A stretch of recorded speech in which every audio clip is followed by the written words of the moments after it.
भंडारा गोंदिया जिला वासियों के लिए खुश खबर है। अब आपका मनपसंद channel BS crime India news अब आपके केबल नेटवर्क पर, जी हां, अपने केबल नेटवर्क के एशियन चैनल नंबर 50 पर उपलब्ध है। BS क्राइम इंडिया न्यूज पर खेल, राजनीतिक, क्राइम, साहित्य व अन्य खबरें प्रकाशित की जाती है। हमारे साथ जुड़ने के लिए तथा हमारे चैनल में खबरें, विज्ञापन आदि के लिए संपर्क करें 8669151757 पर।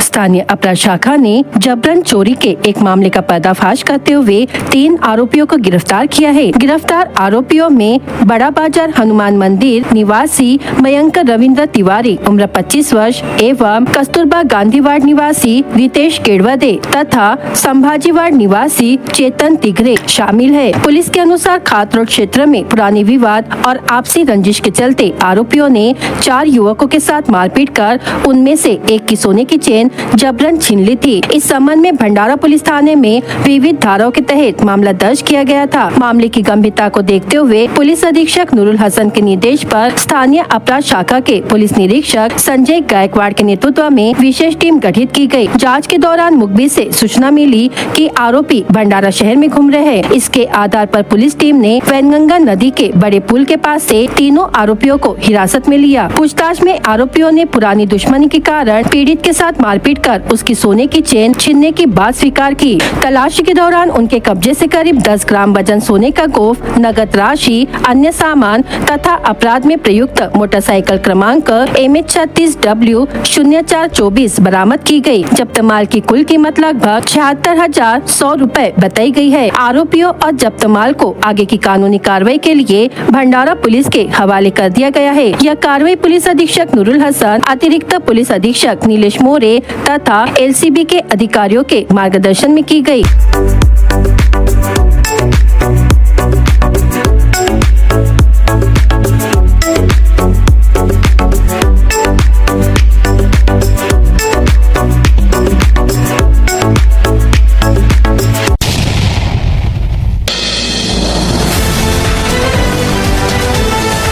अवैध रेत कारोबारियों में मचा हड़कंप।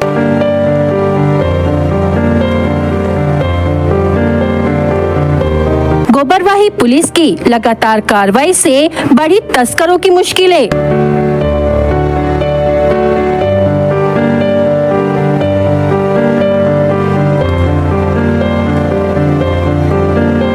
देवनारा में गोबरवाही पुलिस का बड़ा एक्शन।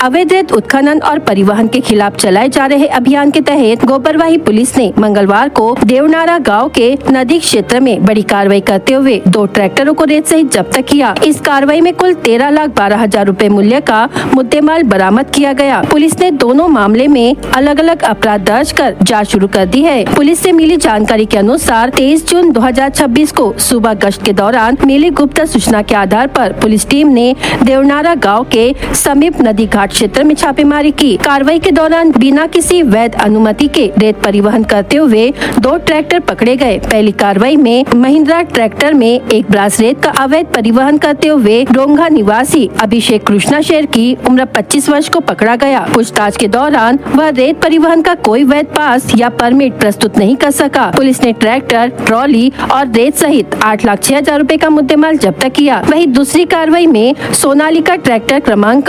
MH36L3153 में एक ब्रास रेत का परिवहन करते हुए कापा निवासी अमन अमरलाल धुर्वे उम्र 29 वर्ष को पकड़ा गया। उसके पास से भी रेत परिवहन का कोई वैध दस्तावेज नहीं मिला। इस कार्रवाई में 5,06,000 रुपए का मुद्देमाल जब्त किया गया। दोनों आरोपियों के खिलाफ विभिन्न धाराओं के तहत मामला दर्ज किया गया। गोबरवाही पुलिस के अनुसार अवैध रेत उत्खनन और परिवहन के खिलाफ आगे भी सख्त कार्रवाई जारी रहेगी। इस कार्रवाई को पुलिस निरीक्षक शरद शेवाले के मार्गदर्शन में अंजाम दिया गया। मामले की जांच पुलिस हवालदार मंगेश पेंदाम एवं अन्य पुलिस अधिकारी कर रहे हैं।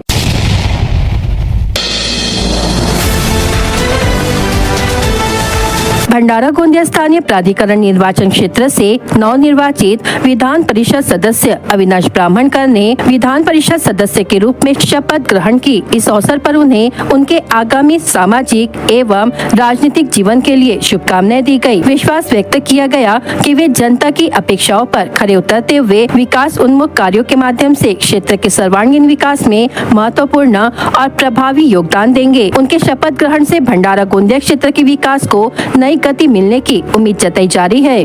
मी अविनाश सुनंदा आनंदराव ब्राह्मणकर विधान परिषदेचा सदस्य म्हणून निवडून आलो असल्याने ईश्वर साक्ष शपथ घेतो की कायद्याद्वारे स्थापित झाले आहे अशा भारताच्या संविधानाबद्दल मी खरी श्रद्धा व निष्ठा बाळगीन। भारताची सार्वभौमता व एकात्मता उन्नत राखीन आणि आता जे कर्तव्य मी हाती घेणार आहे ते निष्ठापूर्वक पार पाडीन। जय महाराष्ट्र, जय Bhajpa.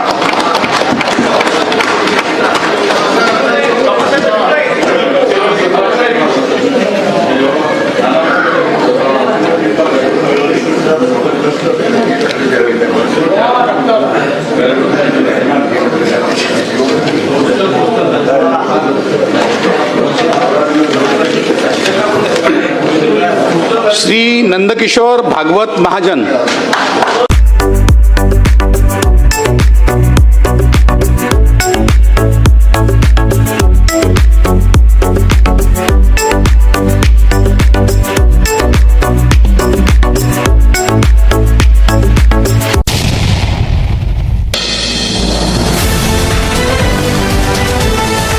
Academic heights public school Sakoli में 20 जून 2026 को अंतर्राष्ट्रीय योग दिवस बड़े उत्साह और उल्लास के साथ मनाया गया। कार्यक्रम का मुख्य उद्देश्य विद्यार्थियों, शिक्षकों एवं कर्मचारियों को शारीरिक, मानसिक और भावनात्मक स्वास्थ्य के लिए योग के महत्व से अवगत कराना था। कार्यक्रम में योग साधिका उषा दत्ता एवं मालती पटेल विशेष रूप से उपस्थित रही। उन्होंने विभिन्न योगासनों का प्रदर्शन किया तथा योग और श्वास संबंधी व्यायामों के बारे में विस्तृत मार्गदर्शन दिया। उनके प्रेरणादायी मार्गदर्शन से उपस्थित लोगों को योग को दैनिक जीवन का हिस्सा बनाने की प्रेरणा मिली। इस अवसर पर समर्पण बहुउद्देशीय विकास संस्था की सचिव एवं मुख्य अतिथि डॉक्टर गीता चंदवानी ने योग के महत्व पर प्रकाश डालते हुए कहा कि स्वस्थ और संतुलित जीवन शैली के लिए योग अत्यंत आवश्यक है। उन्होंने विद्यार्थियों और कर्मचारियों के सर्वांगीण विकास के लिए विद्यालय द्वारा किए जा रहे प्रयासों की सराहना की। योगाभ्यास से विद्यालय परिसर में सकारात्मकता, अनुशासन और सजगता का वातावरण निर्मित हुआ। कार्यक्रम की सफलता में अतुल नंदेश्वर, विशाल बोरकर, किरण ठाकुर, मोहन राहिमतकर, धनराज मेश्राम, निखिल निम्बेकर, संगीता हुमने, मृणाली कोसे और लता कटरे का विशेष सहयोग रहा।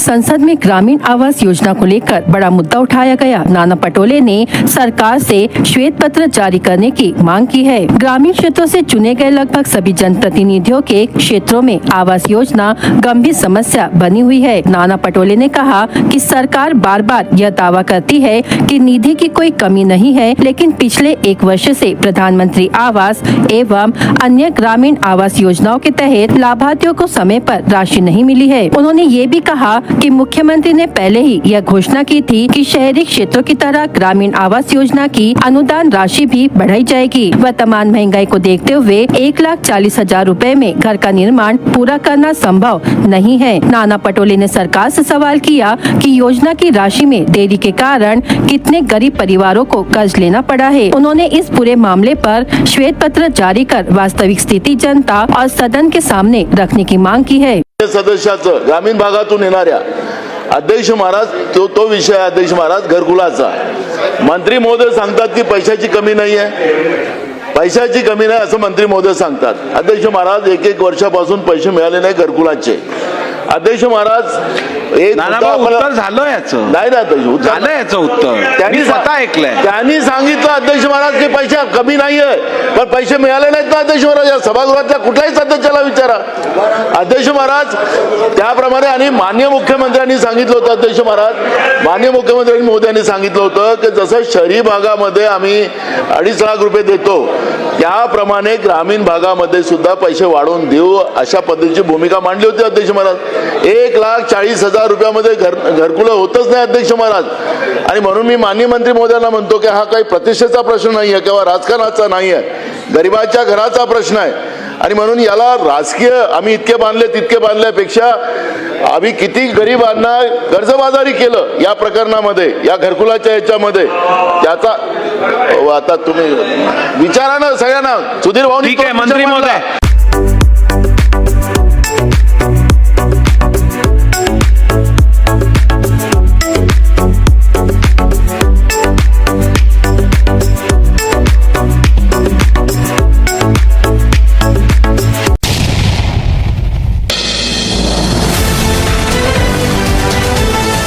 नगर परिषद भंडारा क्षेत्र में जहां बड़ी संख्या में विद्यार्थियों का आवागमन होता है, ऐसे स्थानों पर मुख्याधिकारी जुम्मा प्यारेवाले ने अचानक निरीक्षण कर शहर की व्यावसायिक इमारतों और ट्यूशन क्लासेस का दौरा किया। निरीक्षण के दौरान संबंधित संस्थाओं को निर्माण अनुमति, अग्निशमन विभाग की अनुमति तथा अन्य आवश्यक लाइसेंस लेने के निर्देश दिए गए। इस दौरान ट्यूशन गली में स्थित Malan tower, spark classes, Girepunje English classes, Mahakalkar physics classes, ideal academy, catalyser classes और शिक्षा क्लासेस का निरीक्षण किया गया। वहां अग्निशमन यंत्र उपलब्ध है या नहीं, इसकी भी जांच की गई। अधिकारियों ने निर्देश दिया कि संबंधित इमारतें अग्निशमन मानकों के अनुरूप और अधिकृत है या नहीं, इस संबंध में नोटिस जारी कर आवश्यक कार्रवाई की जाए। इसके साथ ही उच्च दाब विद्युत लाइन के नीचे चल रहे अनाधिकृत निर्माण कार्य की भी जाँच की गयी। नगर रचनाकार पवन कनोजे, अग्निशमन अधिकारी समीर गणवीर तथा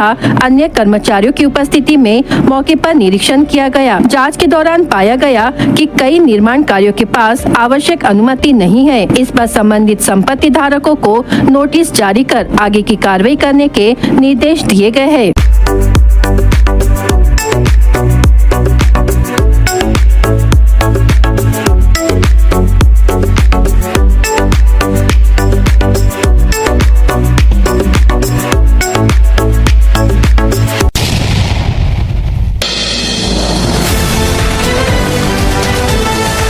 महाराष्ट्र राज्य मार्ग परिवहन महामंडल ने यात्रियों को दी जाने वाली विभिन्न यात्रा रियायतों को डिजिटल स्वरूप देने का निर्णय लिया है। यात्रा प्रक्रिया में पारदर्शिता लाने तथा फर्जी पहचान पत्रों के उपयोग पर रोक लगाने के उद्देश्य से अब नेशनल कॉमन मोबिलिटी कार्ड को अनिवार्य किया गया है। जिले में इस अभियान को उत्साहजनक प्रतिसाद मिला है। फरवरी से जून 2026 के बीच जिले में 77,316 यात्रियों ने इस स्मार्ट कार्ड के लिए पंजीकरण कराया है। इनमें महिला सम्मान योजना की लाभार्थियों की संख्या सबसे अधिक है। बता दें कि एसटी महामंडल विद्यार्थियों, दिव्यांगों, वरिष्ठ नागरिकों, महिलाओं तथा विभिन्न पुरस्कार विजेताओं सहित 35 श्रेणियों के यात्रियों को यात्रा रियायत प्रदान करता है, लेकिन कई मामलों में फर्जी पहचान पत्रों के माध्यम से रियायतों का दुरुपयोग होने की शिकायतें सामने आई थी। इसी को रोकने और वास्तविक लाभार्थियों तक सुविधा पहुंचाने के लिए NCMC कार्ड प्रणाली लागू की गई है। इस कार्ड के माध्यम से प्रत्येक यात्रा और लेन देन का डिजिटल रिकॉर्ड सुरक्षित रहेगा। राज्य परिवहन महामंडल ने 1 अगस्त 2026 से महिला, वरिष्ठ नागरिक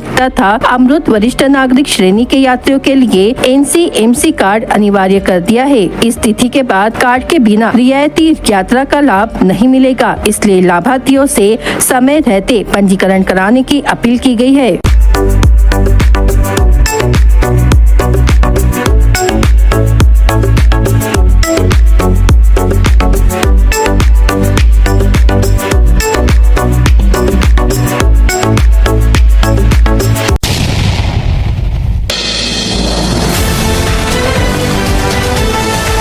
जिला विपणन विभाग के अंतर्गत रबी मौसम 2025-26 के लिए जिले में धान खरीदी जारी है। शुक्रवार तक 2066 खरीदी केंद्रों पर 28,93,068 क्विंटल धान की रिकॉर्ड खरीदी पूरी हो चुकी है। इस वर्ष शासन ने जिले के लिए 31,73,652 क्विंटल धान खरीदी का लक्ष्य निर्धारित किया है, जो अब तक का सबसे बड़ा लक्ष्य माना जा रहा है। धान खरीदी की अंतिम तिथि 30 जून तय की गई है। इसके बावजूद जिले के करीब 10,620 किसान अब तक अपना धान नहीं बेच पाए हैं। यदि शेष दिनों में सभी किसान केंद्रों तक पहुंचते हैं तो प्रशासन को एक बार फिर लक्ष्य बढ़ाने पर विचार करना पड़ सकता है। आमतौर पर रबी मौसम में धान उत्पादन कम होता है, किंतु इस बार भंडारा में स्थिति अलग रही। पिछले वर्ष रबी मौसम में 22,40,643 क्विंटल धान खरीदा गया था, जबकि इस बार अब तक 6,52,424 क्विंटल धान खरीदी हो चुका है। खरीफ मौसम 2025 में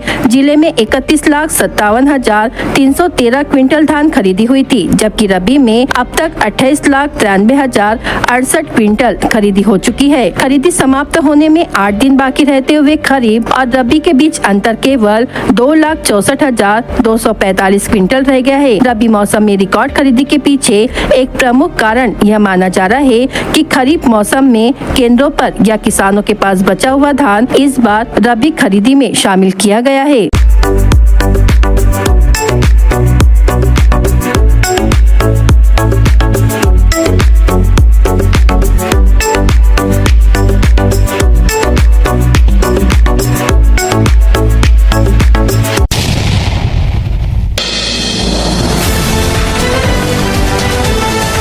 भंडारा जिले के पौनी तहसील अंतर्गत पाहुन गांव से नीमगांव जाने वाले मार्ग की स्थिति अत्यंत खराब हो चुकी है। सड़क पर बड़े गड्ढों और जर्जर हालत के कारण इस मार्ग से रोजाना आवागमन करने वाले नागरिकों को भारी परेशानियों का सामना करना पड़ रहा है। स्थानीय लोगों के अनुसार खराब सड़क के कारण दुर्घटनाओं की आशंका भी लगातार बनी हुई है। इस गंभीर समस्या को देखते हुए संबंधित प्रशासन से मांग की गई है कि पाहुन गाँव नीमगांव मार्ग की तत्काल मरम्मत कर नागरिकों को राहत प्रदान की जाए। इसके साथ ही पाहुन गांव के नागरिकों के लंबे समय से लंबित पुनर्वास के मुद्दे पर भी सकारात्मक निर्णय लेकर पुनर्वास प्रक्रिया शीघ्र शुरू करने की मांग उठाई गई है। इस संबंध में डॉक्टर प्रशांत पडोले ने प्रशासन से तत्काल हस्तक्षेप कर दोनों समस्याओं का जल्द समाधान करने की अपील की है।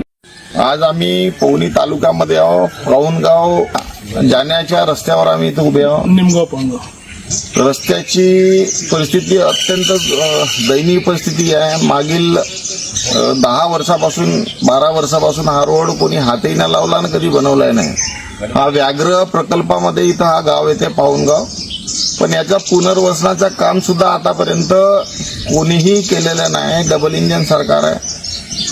मी माननीय मुख्यमंत्री साहेब यांना विनंती करतो की या रोडकडे रस्ता ज्या दिवस रात्र इथून आवाजावन करत असतात. हा जंगलामध्ये आहे.